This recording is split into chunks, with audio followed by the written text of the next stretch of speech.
Assalamualaikum warahmatullahi wabarakatuh. Waalaikumsalam warahmatullahi wabarakatuh. Al-Fatihah. Bismillahirrahmanirrahim. Alhamdulillahirabbil alamin. Arrahmanirrahim. Maliki yaumiddin. Iyyaka na'budu wa iyyaka nasta'in. Ihdinas shiratal mustaqim. Shiratal ladzina an'amta 'alaihim ghairil maghdubi 'alaihim waladdallin. Bismillahirrahmanirrahim. Qala al-musannif rahimahullahu taala wa nafa'anallahu bihi wa bi 'ulumihi fid dharain. Amin.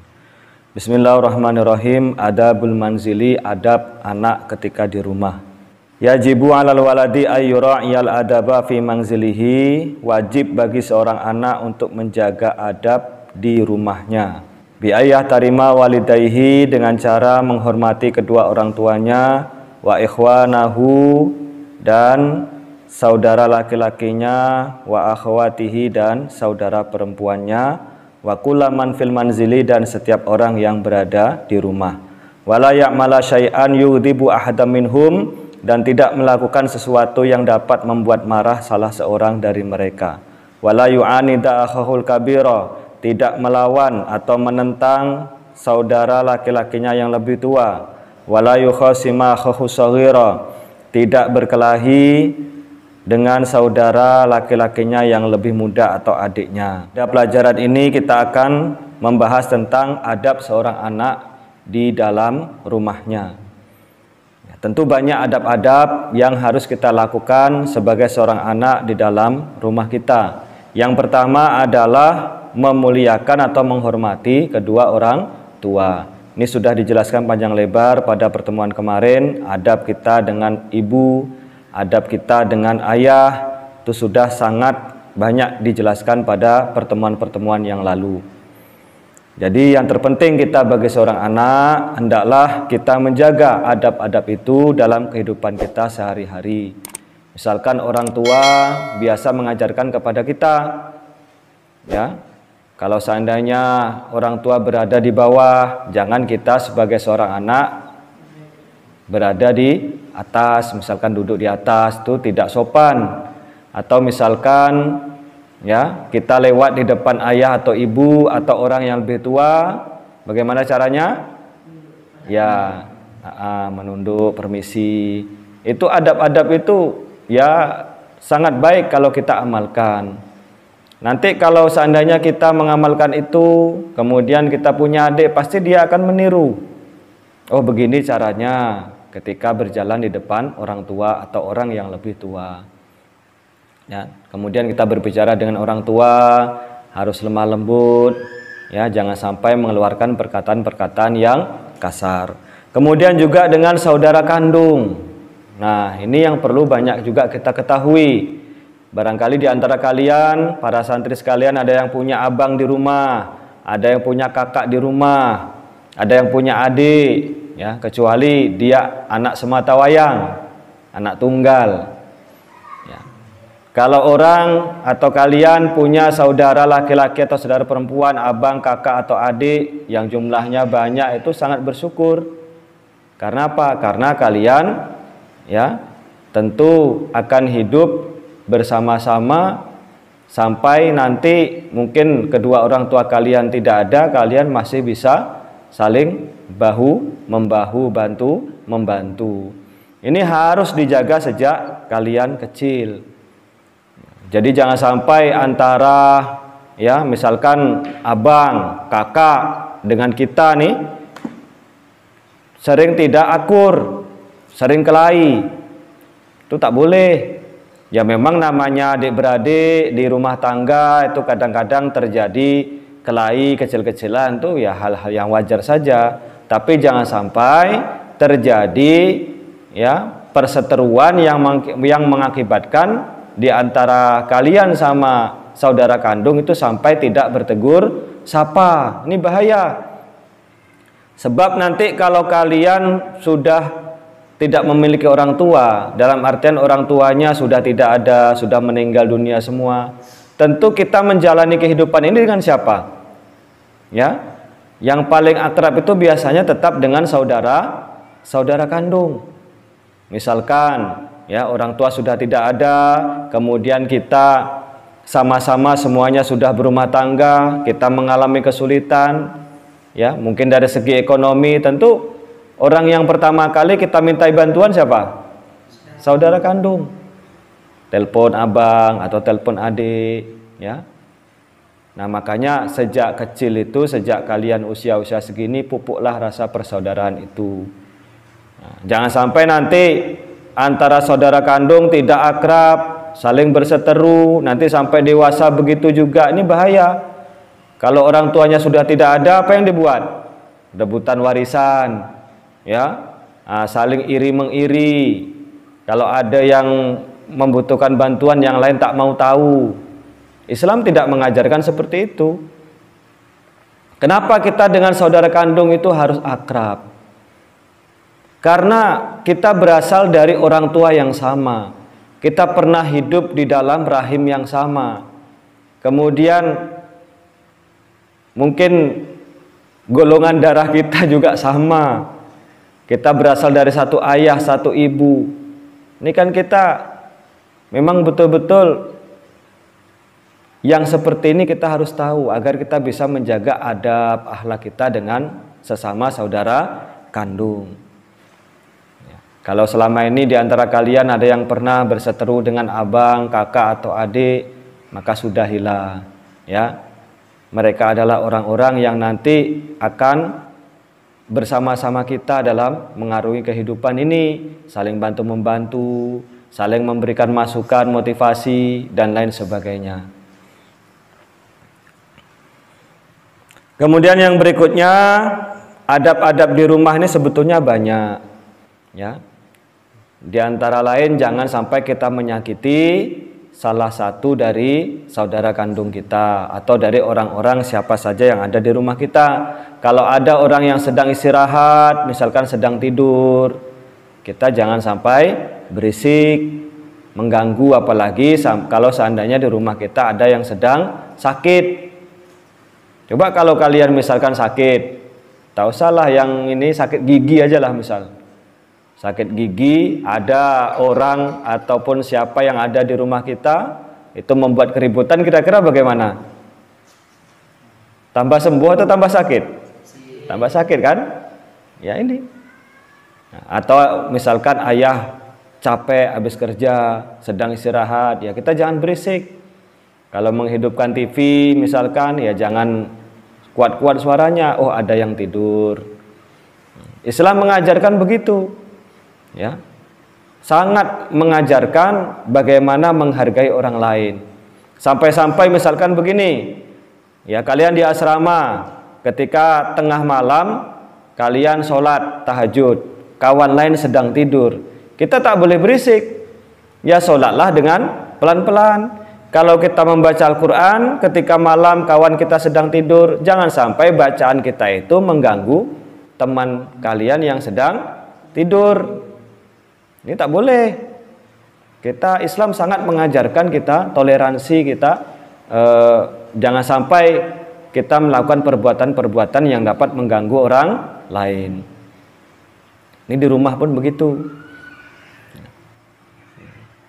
Jadi akrablah dengan terutama saudara kandung tadi itu.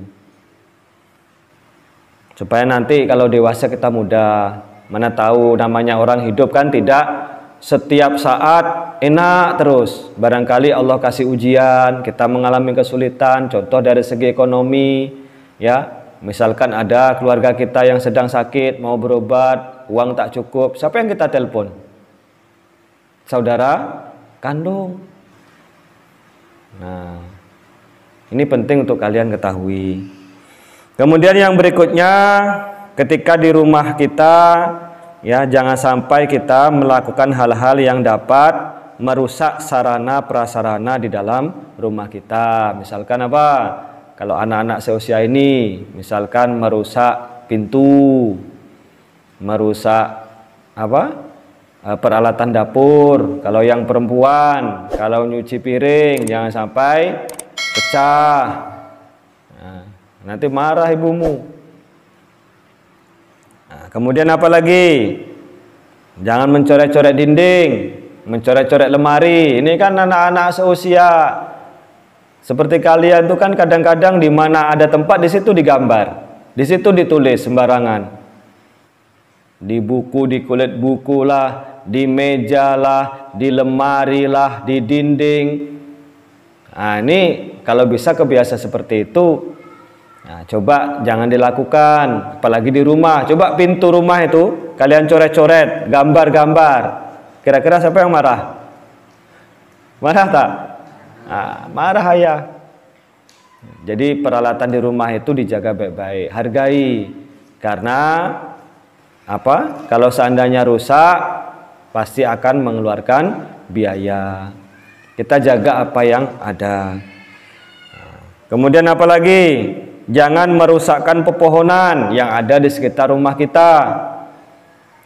Ini kan anak-anak kadang-kadang ada nampak pohon tanpa entah sengaja entah tidak dipukul-pukul pohon itu. Padahal pohon itu bersalah tidak? Nah, ini jangan sampai begitu. Kemudian kalau punya hewan peliharaan, contoh kucing, ya dikasih makan. Apalagi kucing yang sengaja kita ambil dari orang, jangan sampai kita sia-siakan. Kucing yang datang ke rumah saja, ya usahakan kita supaya bisa memberi makan. Jangan disakiti.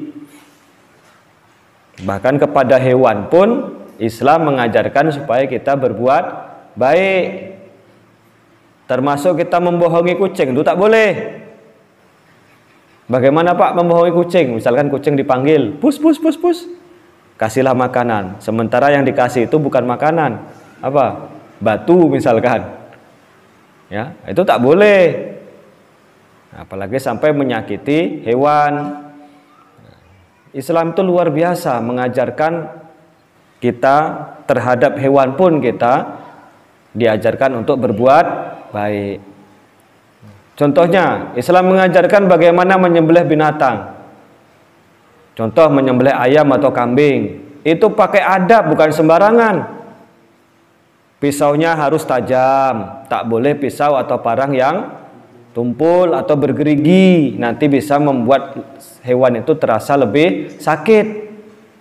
Menyembelihnya pun dengan cepat. Ya, jangan lambat-lambat. Biar hewan itu dia tidak mengalami sakit yang terlalu. Kemudian misalkan ada orang yang nyembelih kambing, ya. Kambing yang masih hidup itu, misalkan ada kambing 3 waktu kurban, yang mau disembelih satu persatu. Nah, yang belum disembelih itu usahakan ditepikan dulu jauh begitu, baru yang ada ini disembelih. Dah selesai nanti ambil lagi yang satu. Jangan di situ kambing ada 3, yang satu disembelih, yang satu di situ terlalu dekat jaraknya. Nah, adab-adab seperti ini Islam mengajarkan sangat luar biasa. Makanya jangan sekali-sekali menyakiti hewan. Apalagi kalian sebagai seorang pelajar, ya, thalibul ilmi, orang yang menuntut ilmu.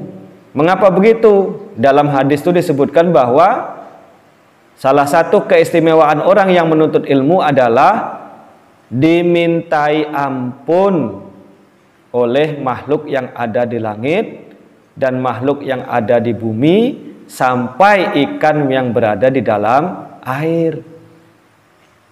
Itu keistimewaan orang yang menuntut ilmu. Jadi penduduk langit memintakan ampun kepada kalian yang menuntut ilmu. Makhluk yang ada di bumi sampai ikan yang berada di dalam air.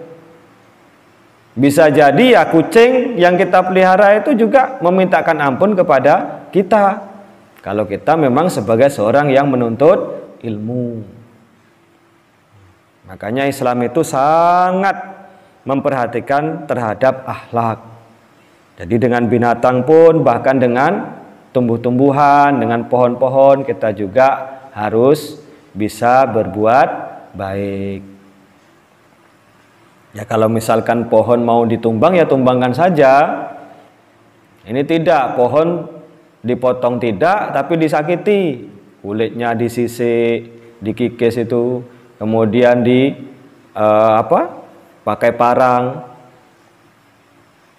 sampai getahnya itu keluar. Ya kalau mau dipotong-potong saja. Termasuk hewan tuh, Misalkan hewan kalau mau dibunuh, bunuh saja. Misalkan hewan yang disuruh untuk membunuh seperti kalajengking atau ular misalkan. Kalau mau dibunuh, bunuh saja. Jangan sampai disakiti. Nih, karena bagaimanapun semua yang ada di langit, semua yang ada di bumi ini adalah makhluknya Allah Subhanahu wa ta'ala. Jadi inilah beberapa adab di dalam rumah, ya. Kemudian di rumah kalian sering-seringlah digunakan untuk beribadah. Kalau sholat wajib, kalian yang laki-laki disuruh di masjid atau musola. Tapi di rumah pun kita usahakan tetap melaksanakan sholat. Sholat apa? Sholat sunnah. Baca ayat-ayat Quran di rumah. Jangan sampai rumah kita itu seperti kuburan. Ya, jarang dibacakan Quran, jarang dibuat untuk sholat, adanya untuk nonton TV, terus acara-acara yang kurang bermanfaat misalkan. Ini walaupun rumahnya megah, rumahnya terang, rumahnya bagus, itu tetap auranya itu nanti seperti kuburan, sepi. Maka sering-seringlah bacakan Al-Quran, bacakan sholawat atau berzikir kalian di rumah, sholat sunnah di rumah. Jangan sampai rumah kita jarang dilakukan amal ibadah dalam kehidupan kita sehari-hari. Ya, jangan lupa kalau masuk rumah ada orang di rumah kita memberi salam, karena memberi salam itu kita berarti mendoakan siapa yang ada di rumah. Bahkan kita kalau masuk ke dalam rumah kita ketika kosong tidak ada orang pun, kita disuruh untuk mengucapkan salam ataupun doa. Jadi inilah beberapa hal yang perlu kita perhatikan sebagai adab kita di dalam rumah kita. Baik itu adab kita kepada orang tua, saudara kandung, siapapun yang ada di rumah, ya, hewan-hewan peliharaan kita yang ada di rumah, sarana prasarana dan lain sebagainya. Insya Allah kalau adab-adab ini kita lakukan, maka kita akan diberi keberkahan oleh Allah dalam hidup kita. Sampai sini dulu. Subhanakallahumma bihamdika asyhadu an la ilaha illa anta astaghfiruka wa atubu ilaik. Wallahu a'lamu bishawab. Walhamdulillahirabbil alamin. Wassalamualaikum warahmatullahi wabarakatuh. Waalaikumsalam.